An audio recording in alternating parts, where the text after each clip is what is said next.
अभिवादन स्वीकार कीजिए ब्रजेश मिश्रा का और आप देखना शुरू कर चुके हैं द डिबेट। बहन भाइयों, उत्तर प्रदेश में काशी, मथुरा और अयोध्या से बात आगे निकल चुकी है। उत्तर प्रदेश में संभल यहाँ की राजनीति की एक ऐसी प्रयोगशाला के तौर पर उभरी है जो सत्ता पक्ष और प्रतिपक्ष दोनों को बहुत भा रही है।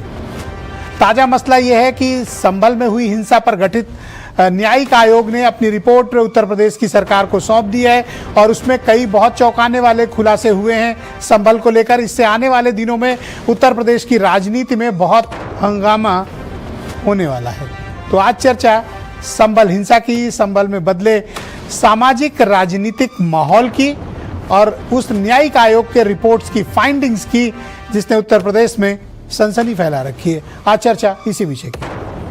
बहन भाइयों, नवंबर 2024 में जब संभल में हिंसा हुई थी, बड़े पैमाने पर वायलेंस हुआ था, तमाम लोग मारे गए थे इसमें। उस घटना के पश्चात उत्तर प्रदेश की सरकार ने एक न्यायिक आयोग का गठन किया था जिसमें former justice, retired IAS, IPS officers को सम्मिलित करके एक टीम तैयार की गई थी ताकि यह पता चल सके कि संभल की हिंसा के दरअसल वास्तविक कारण क्या हैं, किसका फेल्योर था, कौन लोग कसूरवार हैं और एक्शन किन पर होना चाहिए, सजेशंस क्या क्या हैं।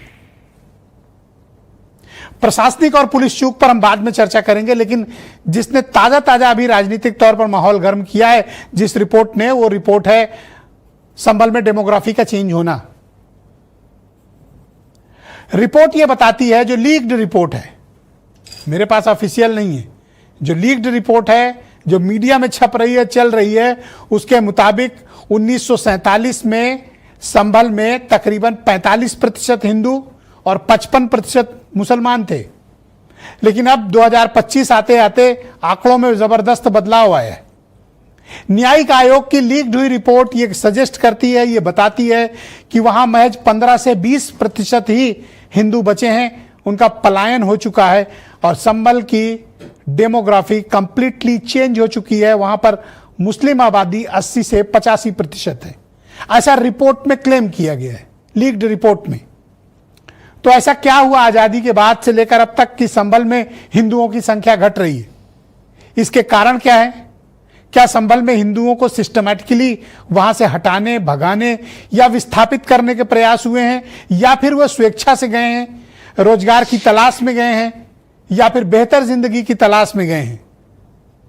लेकिन अगर इतना बड़ा शिफ्ट है तो यह एक चिंता का विषय होना चाहिए सामाजिक तौर पर भी। तो इसके कारण क्या है?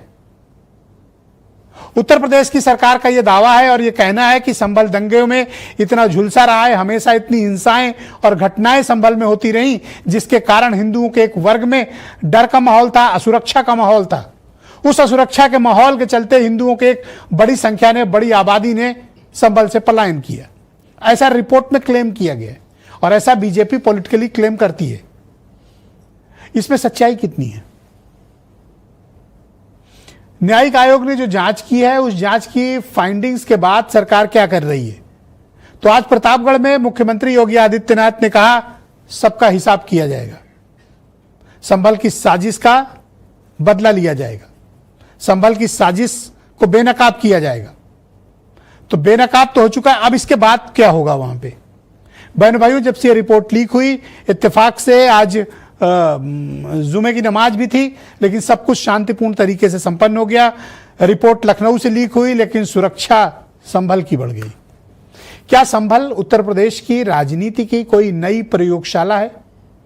क्या काशी, मथुरा, अयोध्या जैसे मसले अब पीछे छूट गए हैं और संभल मॉडल उत्तर प्रदेश में राजनीतिक रूप से ज्यादा बिक रहा है? क्या वो एक बड़ा पोटेंशियल है पॉलिटिकल पार्टियों के बीच, चाहे वो सत्ता पक्ष हो या फिर प्रतिपक्ष, दोनों के लिए बराबर का डिविडेंड देता है? तो क्या 27 आते आते तक यही मुद्दे चलेंगे? बहनों भाइयों, संभल का मुद्दा बड़ा मुद्दा है और इस मुद्दे पे सरकार किसी कीमत पर इस मुद्दे को ठंडा नहीं होने देना चाहती और विपक्ष भी इसे छोड़ना नहीं चाहता। स्टेक दोनों की है इसमें। लेकिन संभल का असली दर्द क्या है? संभल की असली परेशानियां क्या है? संभल का विस्थापन अगर इतनी बड़े पैमाने पर हुआ है तो इसके कारणों का भी उल्लेख होना चाहिए। एक बात है जो इस रिपोर्ट में लीक्ड रिपोर्ट में अभी मीडिया में ठीक से आई नहीं, वो है संभल हिंसा के लिए पुलिस प्रशासन इंटेलिजेंस की गंभीर चूक। उस पर किसकी जवाबदेही तय हुई, उस पर किन अधिकारियों को सस्पेंड किया गया या किन के खिलाफ क्या कार्रवाई की गई, ये अब देखने वाली बात होगी। क्योंकि डीएम भी वही हैं, एसपी भी वही हैं, पूरा पुलिस प्रशासन का महकमा भी वही है और इंटेलिजेंस भी वही है। तो अगर डेमोग्राफी चेंज हुई है, सरकार को इस पर इंटरवीन करना चाहिए और ये पुलिस प्रशासन की चूक है जैसा कि जुडिशियल कमीशन कह रहा है। तो फिर ये रिपोर्ट लीक हुए 24 घंटे से ज्यादा का वक्त हुआ, संभल के डीएम और एसपी के खिलाफ क्या कार्रवाई हुई, यह गंभीर प्रश्न है। आज आए कुछ आप बयान सुन लें, उन बयानों के ठीक पश्चात हम इस परिचर्चा को आगे बढ़ाएंगे। कमीशन ने अपनी रिपोर्ट दी है। समाजवादी पार्टी और कांग्रेस के समय में चुन चुन करके हिंदुओं को निशाना बनाया जाता था। कैसे उनकी डेमोग्राफी को, उनकी जनसांख्यिकी को कम करके लगातार उन पर अत्याचार करवाए जाते थे, कैसे दंगे करवा करके हिंदू विहीन कर दिया जाता था क्षेत्रों को। लेकिन आज ये डबल इंजन की सरकार है, डेमोग्राफी को भी नहीं बदलने देगी और जो भी डेमोग्राफी को बदलने का दुस्साहस करेगा उसको स्वयं पलायन करने के लिए मजबूर होना पड़ेगा। रिपोर्ट में जो जैसी बातें हमें पता चली हैं कि साहब वो डेमोग्राफी चेंज हो गया, लोग पलायन कर गए, उसको हिंदू मुस्लिम टर्न हमें नहीं देना है, ना हमें देना चाहिए। बहुत से लोग अपने कारोबार के सिलसिले में छोड़ के चले जाते हैं, शहरों में चले जाते हैं और जगहों पे चले जाते हैं और इवन बाहर चले जाते हैं, उसमें हिंदू भी जाते हैं, मुसलमान भी जाते हैं।